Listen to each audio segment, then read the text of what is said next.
ტრამპი ამხელს ისტერიულ რეაქციას მას შემდეგ, რაც ირანმა დაკარგა სახელი, რომელიც დაკავშირებული იყო რევოლუციურ გვარდიასთან და პანიკურ მდგომარეობაში ისრაელზე თავდასხმებით უპასუხა. ამ ორშაბათს 2026 წლის 1 აპრილს ახლო აღმოსავლეთში კრიზისმა ახალი მნიშვნელობა შეიძინა მას შემდეგ, რაც გავრცელდა ინფორმაცია თეირანის დასავლეთ რეგიონში მიზანმიმართული აფეთქების შესახებ ირანის რეჟიმის სამხედრო სტრუქტურის მიერ გამოყენებულ ტერიტორიებთან ახლოს.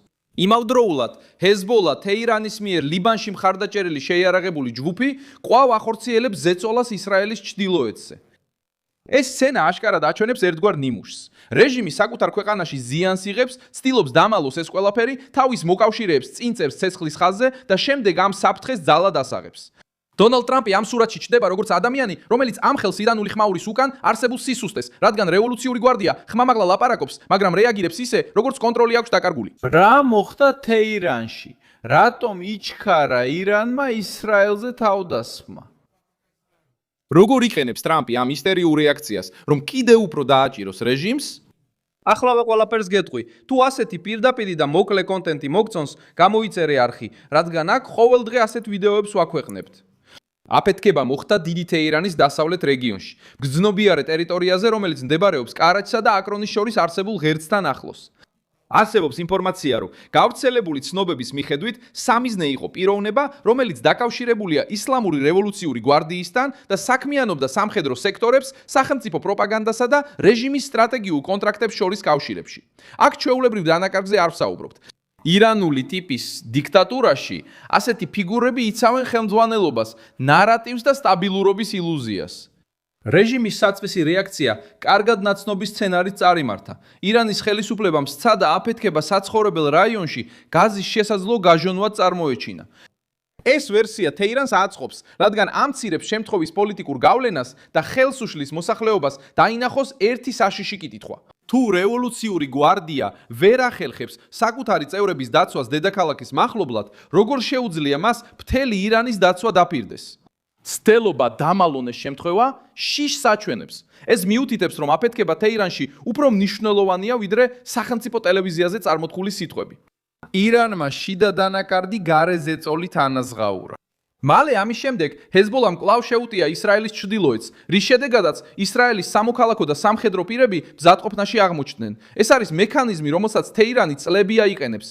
როდესაც არ სურს ომის პირდაპირი ხარჯის აღება, ის ააქტიურებს თავის რეგიონულ განშტოებებს. ჰეზბოლა ემსახურება როგორც ფარს, მეგაფონს და ინსტრუმენტს. ირანის რეჟიმი ცდილობს შექმნა შტაბ-ჭდილება, რომ ჯერ კიდევ შეუძლია რეგიონში ცეცხლის გაჩენა, მაგრამ თავად ჰეზბოლას გამოყენება მის დამოკიდებულებასა და სისუსტეს ამჟრავნებს. ისრაელმა ლიბანის სამხრეთში ჰეზბოლასთან დაკავშირებულ პოზიციებზე თავდასხმებით უპასუხა. ისრაელის ლოგიკა პირდაპირია.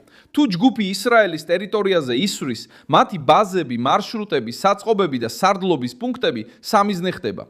ეს პასუხი თეირანის გეგმას ართულებს. რადგან ჰეზბოლას ყოველი თავდასხმა ისრაელს საშუალებას აძლევს ირანის მიერ ლიბანში მხარდაჭერილი შეიარაღებული სტრუქტურის კიდევ ერთი ნაწილი დაშალოს. ირანის რეჟიმი ჰეზბოლას წინახაზე აგდებს, მაგრამ დაუხოვნებლივ ფასს თავად ეს ჯგუფი და ლიბანის მოსახლეობა იხდის, რომელიც ამ პროქსი ომშია გაჭედილი. ტრამპი ამ სცენარში შემოდის იმ ხედვით, რომელსაც მემარცხენეები დამალვას ცდილობენ. კრიზისი არ აჩვენებს ძლიერ ირანს ვაშინგტონის წინაშე. ეს აჩვენებს რეჟიმის მიდრეკილებას, წაგების შოუდ გადაქცევას. ტრამპს არ სჭირდება ირანული პროპაგანდის ხიდვა. მას სჭირდება სამხედრო, დიპლომატიური და პოლიტიკური ზეწოლის შენარჩუნება, სანამ თეირანი თავის წინააღმდეგობებს არ გამოავლენს. ირანი მოლაპარაკებას ისეთ ცდილობს, თითქოს იგებს, მაგრამ რეაგირებს როგორც ალყაში მყოფი. მათ სუთ პირობები წაუყენონ შეერთებულ შტატებს, მაგრამ საკუთარ მხარდამჭერებს ხმამაღლა უნდა მიმართონ. სურს სტაბილურად გამოიყურებოდეს, მაგრამ აფეთქებას მალავს. სურს წინააღმდეგობაზე ისაუბროს, მაგრამ საზღვრებს გარეთ მყოფ მილიციაზეა დამოკიდებული. შეერთებულ შტატებთან მოლაპარაკებები ჩიხში შევიდა. შეერთებულ შტატებთან მოლაპარაკებები გაიჭედა. ირანს სურს შეინარჩუნოს სივრცე, რომ რეგიონულ ძალად დარჩეს და სუნთქვა გააგრძელოს. ტრამპი რეალურ შეზღუდვებს ითხოვს. თეთრი სახლი ვერ მიიღებს შეთანხმებას, რომელიც მხოლოდ დროს მისცემს რეჟიმს, რომ სამხედრო სტრუქტურა გადაიწყოს, ეკონომიკური ზეწოლა შეამსუბუქოს და შეიარაღებული მოკავშირეები შეინარჩუნოს. ირანის რეჟიმი მოლაპარაკებებს ტაქტიკურ პაუზად იყენებს. რას ფიქრობ ამაზე? მორჩილების ტესტი. ან თეირანი დათანხმდება კონკრეტულ შეზღუდვებს, ან ზეწოლა გაგრძელდება. რევოლუციური გვარდიაც შიდა პრობლემებს აწყდება. ირანული ოპოზიცია ემიგრაციაში, სადაც რეზა ფეხლავი ერთ-ერთი ყველაზე ძლიერი ხმაა, ამტკიცებს, რომ შეერთებულ შტატებს ირანში ჯარისკაცების შეყვანა არ სჭირდება. იდეა ისაა, რომ თავად ირანის ხალხს შეუძლია წინააღმდეგობა გაუწიოს რეჟიმს, თუ მინიმალური დაცვა ექნება რეპრესიებისგან. ეს თეზა აზიანებს აიათოლების პროპაგანდას, რადგან მათ ართმევს უცხოური შეჭრის მარტივ ნარატივს.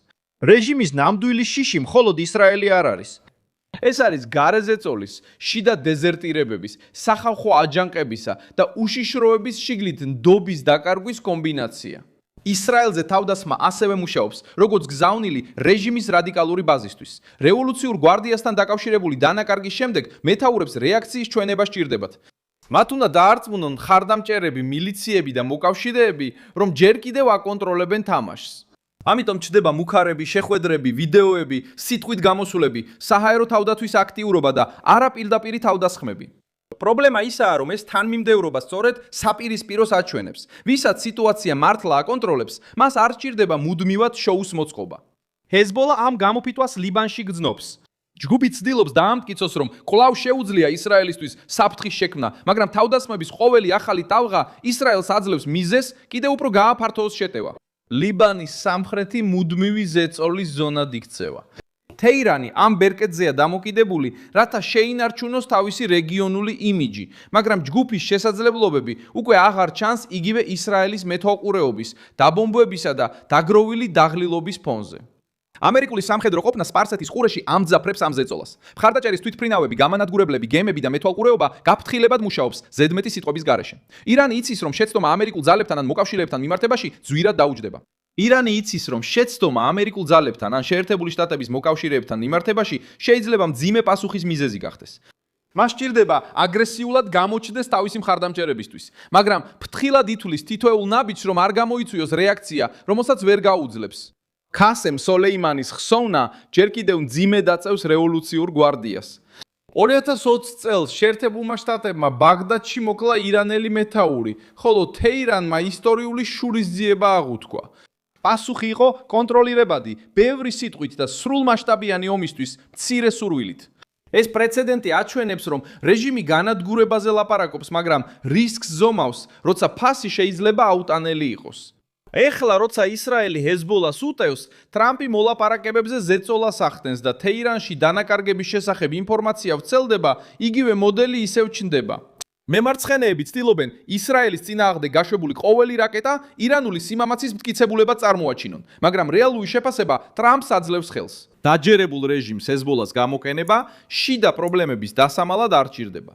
ძლიერი რეჟიმი არ გარბის სახელმწიფო ტელევიზიაში, რომ აფეთქების ვერსია გააკონტროლოს. დაჯერებული რეჟიმი მოლაპარაკებებს სპექტაკლად არ აქცევს, როცა პარალელურად შურისძიებას სხვების მეშვეობით ამზადებს.